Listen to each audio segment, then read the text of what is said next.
hava xoşdur, gələsən bəlkə. Tutub əllərimlə gəzəsən bəlkə. Səni çox sevirəm, biləsən bəlkə. Öldürür məni həsrətin eyyər. Bugün hava xoşdur, gələsən bəlkə. Tutub əllərimlə gəzəsən bəlkə. Səni çox sevirəm, görəsən bəlkə. Öldürür məni həsrətin eyyər.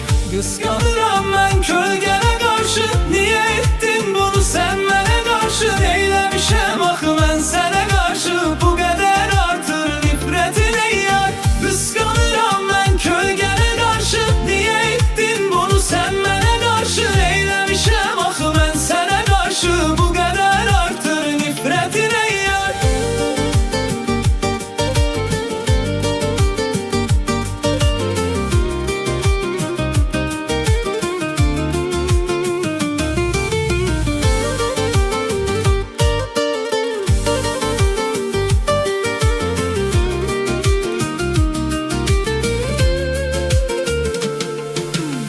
Bugün hava xoşdur, gələsən bəlkə. Tutub əllərimlə gəzəsən bəlkə. Səni çox sevirəm, biləsən bəlkə. Öldürür məni həsrətin eyyər. Bugün hava xoşdur, gələsən bəlkə. Tutub əllərimlə gəzəsən bəlkə. Səni çox sevirəm, biləsən bəlkə. Öldürür məni həsrətin eyyər. Yoxluğun gəldi küləklər kimi.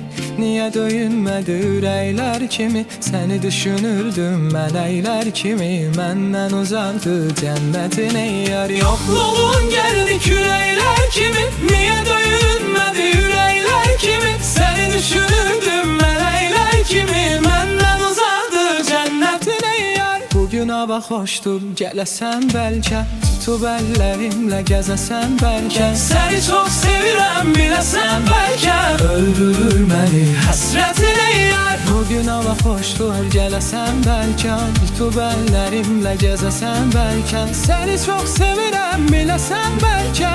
Öldürür məni həsrətin eyyər.